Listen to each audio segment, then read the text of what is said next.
So let's get started with the first part of training, which is how to become a problem solver. You are going to have to make so many decisions during your moving process. You're going to have to decide where you're going to move to, when are you going to move, which home you're going to put an offer in, or which home you're going to choose to rent. Then you're going to have to pack up, and then you've got to decide what you're going to sell, what you're going to donate. You decide how you've got to move your stuff, which route to take to your new estate. So many decisions. The list just goes on and on. If you are indecisive, you are going to waste so much time and energy flip-flopping backwards and forth, trying to make each decision. I used to tell people that I was indecisive, but really I just didn't like making a decision in case I didn't like the outcome. So I would put off making a decision by going back and forth on all my options. But now what I do is I take these 3 steps when I make a decision, and it makes the process so much quicker and less stressful.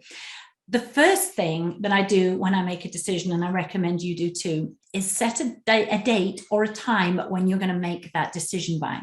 So for example, you could say, I'll decide which offer to take on my house by 5 p.m. today. Or you could say, I'll book my moving company by Friday at noon. And then you spend the time researching, asking questions, and weighing the pros and cons of each option that whole time until you get to your deadline. The other thing that you must also accept is that you are rarely going to be 100% confident in any decision that you ever make. And so when it's time to make your decision, you make that decision when you're about 75% that you've made the right decision. So that's step 2, make the decision when you're about 75% certain. And then step 3 is commit to making the decision you've made the right one. So to give you an example of this, so say that you're trying to decide between booking a pod or Pack Rat or maybe ABF U-Pack, one of those kind of self-pack businesses, and you don't know which one to choose. Instead of sitting in indecision and struggling to make a decision, you say, I will have decided which service to use by Friday at noon. And then and that'll be the time that you make your decision by. And you can choose, obviously, whatever time works best for you in the time frame. And then you spend the time from now until Friday at noon researching costs, looking at reviews, and figuring out the pros and cons of each option. Then on Friday at noon, or whenever you set your deadline, you book the service that you feel most confident about, the one that you are 75% certain is the right choice. And then once you've booked whichever option you're most confident about, don't waste any more time thinking what ifs about the other options. Instead, focus all your time and all your energy on sorting your stuff and packing up your stuff so that it all fits in the kind of unit that you've chosen to move with. Any time that you spend questioning your decision just adds stress to the moving process, and it takes you away from whatever you should be doing, and it stops you from making the next decision that you need to make. You have so many decisions to make. So you need to make each decision as quickly and efficiently as possible so that you can move on to the next. You don't have any time to second guess the decisions that you've made. So those are my 3 rules for becoming a problem solver. Number 1, set a date or time when you're going to make a decision by. And then when that time comes, you make your decision when you're 75% sure. If you're more sure, that's great. But certainly when you're about 75%, that's when you make your decision. And then the 3rd step is commit to making that decision that you've made the right one. Don't worry about other decisions, things you could have done. Commit to making that decision the right one. So that's how you become a problem solver. And if you can apply those 3 steps to every decision you have to make, you're going to be knocking out those decisions before you know it, and with confidence. But no matter how well you plan, something is going to go wrong. When we moved from Florida to California, my husband got a kidney stone the day that we were supposed to leave. And so the kids and I had to finish up packing our pod while he spent the day in hospital. And then en route to California, he had to make another stop in a hospital. It was so stressful and it delayed our move significantly, but we stayed calm and we got through it. So the second thing I want to teach you is how to stay calm when things go wrong. So you should know by now that there are going to be several steps involved, because I love a process with simple steps. So to stay calm when things go wrong, I have 5 different steps. The first step is to take a deep breath. This sounds so simple, but it honestly does work. When you want to yell at your partner or your kids, take a deep breath before you yell. When something gets cancelled, delayed, or changed, take a deep breath.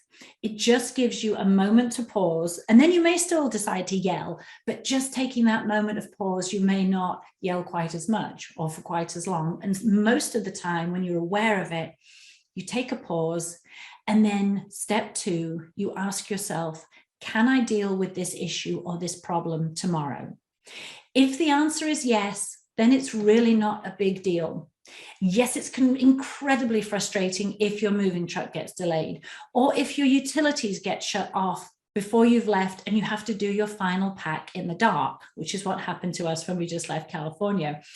But the way I look at it, as long as no one is hurt and your move can still go ahead, even if it's delayed a bit, and you can deal with that issue in the morning or maybe a little bit later in the day when you're calmer, then it's not worth making the situation worse by getting stressed or shouting or yelling. You take another deep breath, and then step 3 is when you ask yourself, what are 3 things that I could do right now that would make this situation better? Those 3 things may not solve the problem, but taking action in a stressful situation often makes you feel slightly more in control, and it also gets you just a little bit closer to finding a solution. And then step 4 is one of the greatest things that I ever learned, and that is to accept that life is 50-50, good and bad.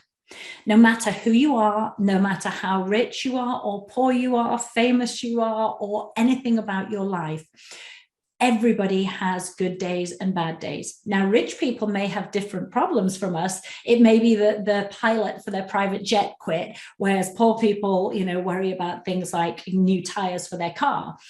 But whoever you are, whether you're rich or poor, successful, less successful, everybody has good days and bad days. And without the bad days, you won't appreciate the good. If you didn't experience all the negative things about your life in California, you wouldn't be able to appreciate all the good things that you're going to experience in your new state. So when something goes wrong, or if you're feeling regret or fear or sadness about your move, try to accept that this is just the 50% that's negative about moving, and it will get better. I promise you it really will. The good 50% about moving comes a few weeks into your new home, when you've recovered from the exhaustion of the move, you're familiar with your new town, and you've made some amazing new friends. That's the 50% that's good about moving. But you have to get through the 50% that's bad or stressful about moving. And if you are lucky enough to feel instantly happy the moment you leave California, like so many people who post in the group, then be very thankful. But for most people, you will feel some level of sadness, doubt, and a little regret about leaving. And that's okay, because it will pass. You just have to accept that it's, the 50% of moving that's not so much fun. And then my final tip for staying calm when things go wrong is step 5, and that is to find the positive in every situation. It may be hard depending on the situation, but I promise you any situation could be worse. For example, that delayed moving truck that's frustrated you so much could have been in a wreck and set on fire. That happened to a lady I spoke to a few months ago, and to me was the worst case scenario. And that's why I always tell you to get really, really good insurance for everything that you do, because no matter what your situation is, it could be worse. And when you take that attitude, it makes it just a little bit easier to deal with. So when things go wrong, my 5 tips are: take a deep breath. Ask yourself, can I deal with this tomorrow, or at least a little bit later on? Then ask yourself, what are 3 things you could do right now that would make the situation a bit better, because taking action often makes you feel much more in control.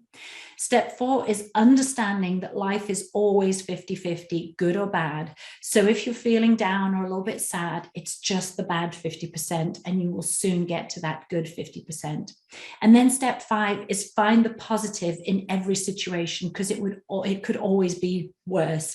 But if you want just a little bit more guidance and to ensure that you've covered everything, then download my Make the Move course. I want you to commit to being a problem solver, staying calm in every situation, and dealing with your fears and those of your family, so that you can lead your family forward with confidence to live an amazing life in a state that you love.